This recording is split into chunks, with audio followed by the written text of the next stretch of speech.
Sekeping hati mampu memancarkan cahaya yang besar. Secuil kisah akan menumbuhkan kasih, dan setitik kasih akan membuahkan cinta sejati. Cerita kasih Allah menjadi nyata dalam kehidupan. Cinta itu mendorong perbuatan kasih tanpa mempertimbangkan untung dan rugi.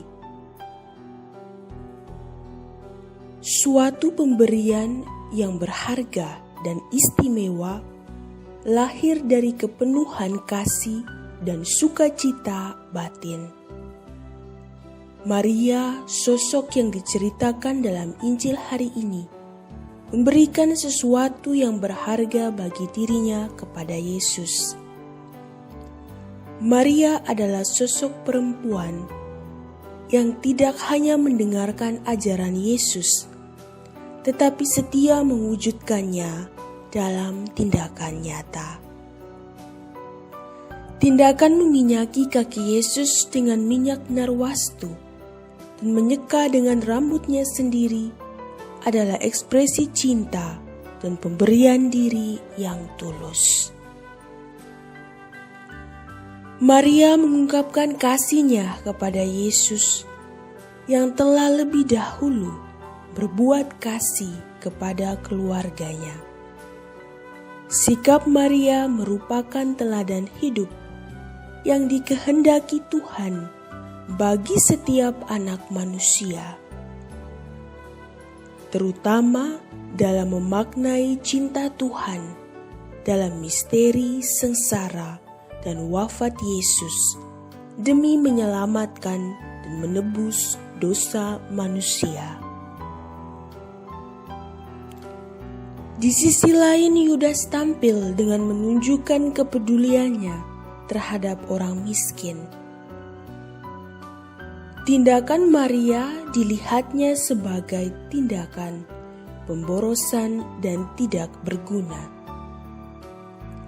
Namun Tuhan mengetahui dan mengenal hati Yudas yang serakah. Motif kepedulian Yudas adalah harga dan uang bagi keuntungan dirinya sendiri.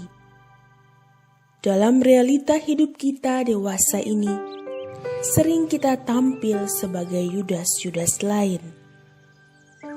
Ada banyak orang membungkus dan menyelubungi diri dengan mantel kepedulian dan kasih, dan menyamar sebagai seorang malaikat terang. Namun, sesungguhnya terdapat kebusukan, keserakahan, dan keborosan dalam hatinya. Mereka menghalalkan segala cara untuk mendapatkan keuntungan sendiri. Berbicara tentang kasih, namun dengan motif pribadi.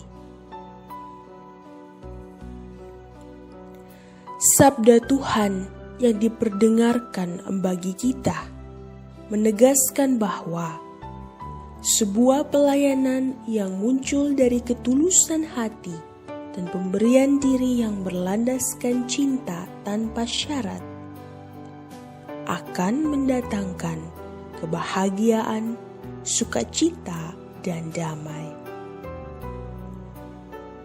Tindakan dua pribadi, Maria dan Yudas ini, menuntut kita untuk peka dan bijaksana dalam memilih antara memberi dengan kasih untuk kemuliaan Tuhan atau memberi tanpa hati, yakni memberi dengan motif mencari keuntungan bagi diri kita sendiri. Hari ini kita perlu memeriksa diri. Apakah selama ini kita cukup setia seperti Maria yang rela mengorbankan ego, menyangkal diri untuk tunduk menyembah Yesus dan mempersembahkan sesuatu yang berharga untuk Tuhan? Ataukah kita tampil seperti Yudas yang mengatasnamakan kasih untuk menguntungkan diri? Seberapa tulusnya kasih yang kita beri dalam pelayanan kita setiap hari? Jika kita menghitung untung rugi, murah mahal sebuah pemberian, dan kita hanya bisa berbicara tanpa berbuat kasih, maka tindakan itu takkan bernilai atau bermakna apapun. Maka mari kita belajar dari Maria yang memberi dengan tulus, dengan takaran kasih tanpa syarat, sebagai persembahan diri kita demi kemuliaan Tuhan. Amin.